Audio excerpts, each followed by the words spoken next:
Mesdames et messieurs, bonsoir ou bonjour en rediffusion. Alors, je vais vous expliquer qu'est-ce qui est arrivé et quand ça a commencé. Avec le gouvernement du Québec, en 2018, je devais payer une imposition. Et comme je savais que notre gouvernement est tout le temps déficitaire, puis il réclame tout le temps, je dis là, c'est assez. J'ai quand même payé mes impôts, même s'ils disent que non. La preuve, je vais vous le dire. Alors, j'ai refait mes T4, donc j'ai fait les rapports d'impôts, mais j'ai fait une lettre de change qui est tout à fait légale. La question est la suivante. Est-ce qu'une lettre de change est juste pour les élites ou pour le commun des mortels, donc les humains, classe moyenne ou pauvre, ou seulement les élites et quelques riches, ok? C'est ça la question. C'est quoi une lettre de change? Une lettre de change, ça veut dire que c'est tiré par moi, chez moi, dans un compte ou à la Banque du Canada, qui est une sûreté. On se comprend-tu? Je ne suis pas en train de vous donner de conseils juridiques en passant. Ne me collez pas cette étiquette-là. Je vous raconte mon histoire. Maintenant, j'ai renvoyé une lettre, merci à Pete, il nous a bien enseigné, pour dire que si jamais vous n'acceptez pas la lettre de change, vous avez le devoir et la responsabilité de me la renvoyer, de la retourner, et je m'entendrai avec vous et je vous paierai. Je vous le promets, on prendra entente. Ils ont pris la lettre de change. Ils me l'ont jamais renvoyée. Ça arrêtait là. Ça veut dire qu'ils se sont payés. Parce que légalement, une lettre de change par la loi vaut de l'argent, le montant qui est échangeable. Dictionnaire de lettres des lois de change. C'est la loi. Mais ils prennent des humains, classe moyenne ou pauvre, pour des imbéciles. Manque d'éducation et des abrutis. Donc, ils jouent avec la loi, notre gouvernement. Ils ont déclaré ensuite que c'était un processus frauduleux et illégal. Pourquoi t'as encaissé d'abord? Voyez-vous ce que je veux dire, Québec? On doit s'éduquer. On doit comprendre ce qui s'est passé, puis on doit vivre avec des faits, des preuves, puis laisser faire les blablabla. Donc, le gouvernement du Québec était frustré et ont décidé de me faire ce qu'on appelle un rituel d'humiliation pour me casser. Même s'ils ont été payés par mon compte à la Banque du Canada. Chaque humain sur Terre n'est pas pauvre. C'est pour ceci qu'ils ont créé le certificat d'acte de naissance, qui est une copie conforme de l'original, qui devrait être à toi et à moi. On devrait avoir l'original, puisqu'ils fabriquent de l'argent avec un certificat d'acte de naissance et sont capables d'aller à la Banque du Canada sous ton nom pour être payés. La justice, les avocats, le greffier, peu importe la facture. Eux, leur ouvre, ils facturent sous ton nom. Il est là, la game. Mais quand tu as compris, tu te protèges.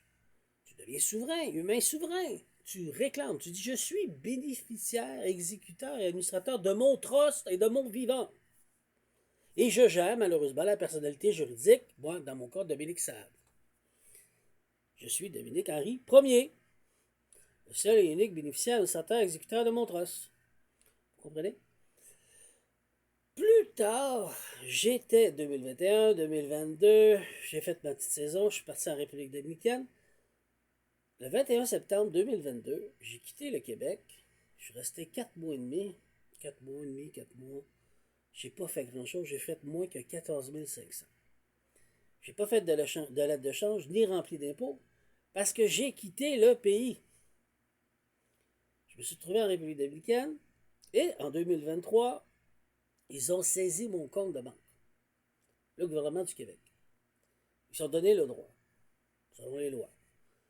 Comme il n'y avait pas d'activité parce que tu ne peux pas déposer ni retirer de l'argent, et je suis à l'extérieur sur une île, ils m'ont mis dans une misère terrible.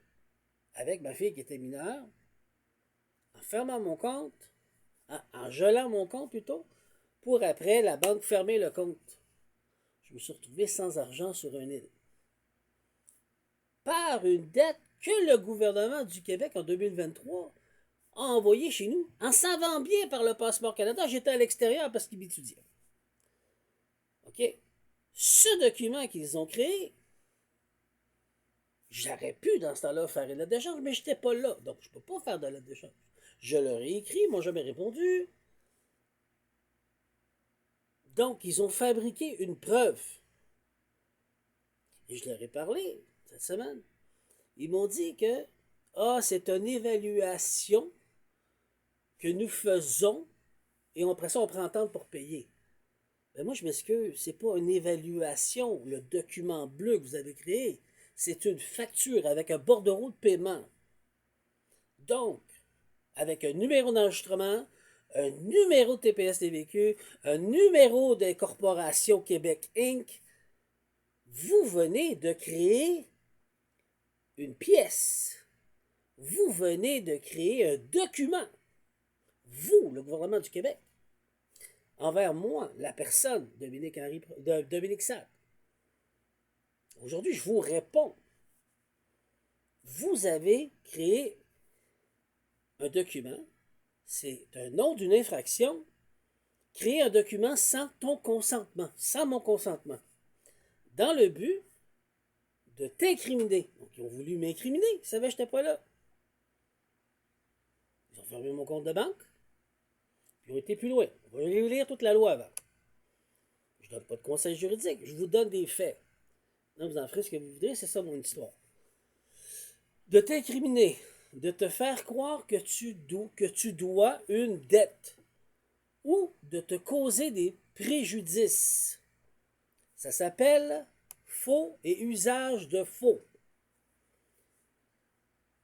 Au droit criminel canadien, c'est défini par l'article 366 du Code criminel du Canada. C'est drôle, ça sonne, le barreau du Québec n'est plus responsable de ce que le gouvernement du Québec fait. Ça sonne faux usage de faux. C'est défini par l'article 366 du Code criminel du Canada. C'est le gouvernement du Québec qui fait ça, là. À moi et à plusieurs contribuables. Et moi, j'ai payé dans le temps. Mais là, ils m'ont créé une lettre. Ils m'ont créé une dette. Donc, dans l'intention qu'il soit utilisé comme authentique pour causer préjudice, ce que la loi considère comme un faux document, tout selon l'article 366-2 du Code criminel, faire un faux document inclut créer un document de toute pièce, ce que le gouvernement du Québec a fait. Ils ont beau dire c'est une évaluation, tu as fait un faux document et tu as décidé de faire une évaluation. C'est criminel. Lave-là la loi. Lis. Mettez-lui dedans. Parce que moi, je ne me gênerais pas de te poursuivre et de te laver, là. C'est dégueulasse ce que tu as fait. On mis dans la marde. Créer un document de toute pièce. Modifier un document authentique. Ajouter une fausse date, signature d'attestation, un sceau. Ils ont décidé que je devais une dette. Ils ont abusé de leur pouvoir pour m'incriminer avec un document. Altérer un document pour lui donner une apparence officielle. C'est un document qui est officiel, mais il n'est pas officiel parce que j'ai jamais consenti. Et après, ils veulent prendre entente avec moi. Créer un contrat, c'est ce qu'ils ont fait. Fabriquer une dette, c'est ce qu'ils ont fait. Falsifier une signature, j'ai jamais signé, c'est eux à me l'avouer, c'est nous qui nous avons fait ça, M. Sade. Ah oui! Inventer une preuve, et voilà. Ou produire un document pour te piéger, et voilà. C'est la loi. C'est un acte criminel. Le gouvernement du Québec, c'est un acte criminel. Vous êtes criminel. La loi applicable au Québec, faux documents, fraude, usurpation d'identité, fabrication de preuves, fraude de l'article 380, code criminel, blablabla. Bon, là, vous comprenez. Maintenant, ils m'ont renvoyé cette lettre ce mois-ci avec la dette pour recréer une autre fois une lettre avec une dette à payer, une autre preuve, 366, et l'article 380 du Code criminel, c'est une fraude. Donc, faites-en ce que vous voulez, mais voici les faits.